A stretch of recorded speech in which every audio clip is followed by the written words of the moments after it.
और अवधेश पासी भारतीय जनता पार्टी के गले की फांसी बन गए थे। और यह मिल्कीपुर का जो विधानसभा का उपचुनाव हो रहा है, वहां पर अजीत प्रसाद पासी योगी आदित्यनाथ के गले की फांसी बने। क्या लगता है इस बार कितना कुछ उलटफेर हो पाएगा? अयोध्या की हार का बदला बीजेपी ले पाएगी? क्या लगता है आपको? देखिए, जो इनको चोट पहुंची है लोकसभा चुनाव में हार का अयोध्या में, और पूरे विश्व में इनकी थू-थू हुई। योगी आदित्यनाथ जी जब से प्रदेश में मुख्यमंत्री बने हैं, पूरी तरह से जो है कि गुंडा राज यहाँ पर कायम है। मिल्कीपुर का चुनाव चर्चा में बना हुआ है। इस समय हमारी मौजूदगी समाजवादी पार्टी कार्यालय में, सपा के कुछ नेता हैं, इनसे बातचीत करेंगे। क्या नाम है आपका? चौधरी लोटर राम निषाद, पूर्व प्रदेश अध्यक्ष समाजवादी पार्टी पिछड़ा प्रकोष्ठ। लोटर राम जी, बताइए, इस बार मिल्कीपुर चुनाव में अजीत प्रसाद जी मैदान पे हैं, अवधेश प्रसाद जी के बेटे हैं, तो क्या लगता है इस बार आंकड़े क्या होंगे? क्या लगता है इस बार? देखिए, योगी आदित्यनाथ 7 बार क्या 8 बार वहां कार्यक्रम कर चुके हैं, और मिल्कीपुर एक विधानसभा का जो उपचुनाव चल रहा है उत्तर प्रदेश में, भारतीय जनता पार्टी जो है जैसे पानीपत और तराइन का युद्ध था, उस स्थिति को ला दिया है। और योगी आदित्यनाथ अपने कोटे में वह सीट लिए हैं, उनके जीवन मरण का सवाल है। लेकिन समाजवादी पार्टी का जो पीडीए फार्मूला है, उसके तहत जो है अजीत प्रसाद पासी जो है कि वहां मजबूती से चुनाव लड़ रहे हैं। और मैं आपको बता दूं कि भारतीय जनता पार्टी लोकसभा चुनाव में बड़े बड़े दावे करती थी, 80 में 79 का, और राम की मंदिर का जो है उन्होंने उद्घाटन करने का काम जो है, चैत्र शुक्ल नवमी को राम का जन्म मनाया जाता है हमारे यहाँ हिंदू सनातन परंपरा में, और उन्होंने राम की मूर्ति का प्राण प्रतिष्ठा जो है 22 जनवरी को करा दिया। और राम के सहारे वो सोचे थे कि उत्तर प्रदेश में हम फतह हासिल करेंगे। लेकिन समाजवादी पार्टी ने अपने पीडीए फार्मूला के तहत भारतीय जनता पार्टी को 37 पर सीमित करने का काम किया। जो इनका 400 का नारा था कि 400 जीतेंगे और नया संविधान रचेंगे, और हम लोग संविधान के मुद्दे पर, सामाजिक न्याय के मुद्दे पर, पिछड़े दलित वंचित के संवैधानिक अधिकारों के मुद्दे पर जनता की अदालत में गए, और जनता ने जो है कि हम लोगों को समर्थन देने का काम किया। और अयोध्या जो हार्ट सीट थी, पूरे विश्व की निगाह अयोध्या लोकसभा क्षेत्र पर लगी थी, और वहां की जनता ने लोकतंत्र, संविधान और सामाजिक न्याय को संरक्षित रखने के लिए जो है भारतीय जनता पार्टी को चारों खाने चित किया। और अवधेश पासी भारतीय जनता पार्टी के गले की फांसी बन गए थे।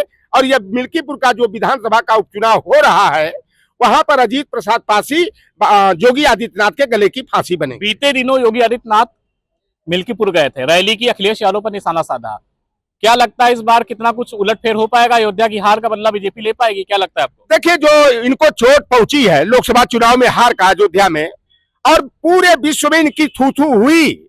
जिस हिंदू एजेंडे के नाम पर, जिस राम के नाम का राजनीतिकरण करके ये चुनावी बैतरनी को पार करना चाहते हैं, लेकिन जैसे अयोध्या में हारे, उसी तरह मिल्कीपुर में हारेंगे।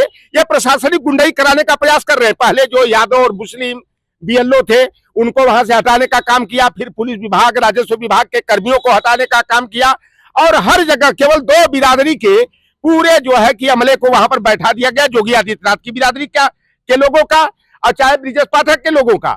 लेकिन वहां की जनता पूरी संजीदगी से जो है समाजवादी पार्टी को जिताएगी। और योगी आदित्यनाथ जिस तरह से अपने को कहते हैं कि मैं संत हूं, महात्मा हूं, योगी हूं, लेकिन गुरु गोरखनाथ ने कहा था, जिनके नाम पर उस पीठ का नाम है, कि कोई अपने नाम के साथ में नाथ उपनाम लगा ले, गेरुआ वस्त्र धारण कर ले, तो वह संत महात्मा जोगी नहीं हो सकता। योगी आदित्यनाथ जी जब से प्रदेश में मुख्यमंत्री बने हैं, पूरी तरह से जो है कि गुंडा राज यहाँ पर कायम है। जिस समाजवादी पार्टी को जंगल राज की बात करते थे, आए दिन लोगों की हत्या की जा रही है। हत्यारों को जो है पूरी तरह से शासन और प्रशासन का संरक्षण प्राप्त है। बहन बेटियों का घर से निकलना मुश्किल है, और ये भारतीय जनता पार्टी के लोग केवल दावे करते हैं। मिल्कीपुर की बात कर ली जाए तो जाति समीकरण कहते हैं कि जितना वोट पासी है, कहीं ना कहीं ब्राह्मण जो वोटर है बहुत बड़ा काम इस बार करेगा, ट्रम्प कार्ड शामिल होगा। तो कैसे सोचते हैं ब्राह्मण मतदाता को आप? देखिए, पहली बात, अगर जातिगत समीकरण की वहां की बात करते हैं तो 70,000 प्लस जो है कि वहां पासी मतदाता है। गैर जो पासी मतदाता, जैसे हमारे जाटो भाई हो गए, चाहे दुसाध हो गए, चाहे कोरी समाज के लोग हो गए, खटिक धोबी समाज के हैं, इनका भी 60-65 हजार वोट बैंक है। यादव समाज का 55,000 प्लस वहां पर वोटर है। 30,000 के करीब मुसलमान भाई है, और ब्राह्मण का भी वोट वहां पर जो है कि नियर अबाउट 40,000 के करीब है। ठाकुर का वोट योगी बिरादरी, आदित्यनाथ की बिरादरी का मतदाता भी 15 से 16,000 की संख्या में है।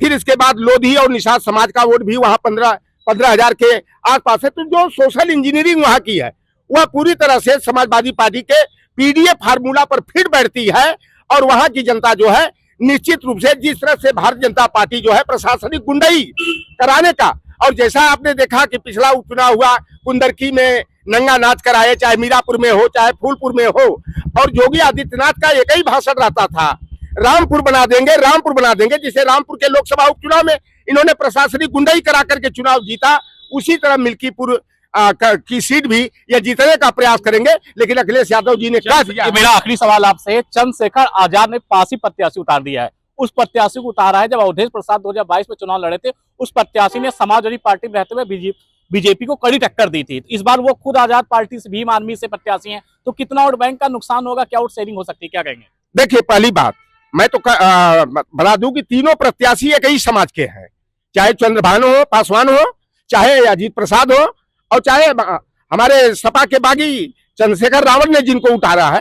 वहां के मतदाताओं को सही तरीके से मालूम हो गया। चंद्रशेखर रावण जी ने कहा था कि वहां पर हम समाजवादी पार्टी को समर्थन देंगे, एंड मौके पर जो है कि उन्होंने प्रत्याशी खड़ा किया।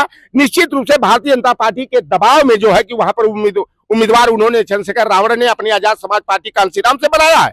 और दलित वर्ग का मतदाता बड़ा होशियार है, वह अपना वोट जो है कि नाले और कूड़ेदान में नहीं फेंकेगा।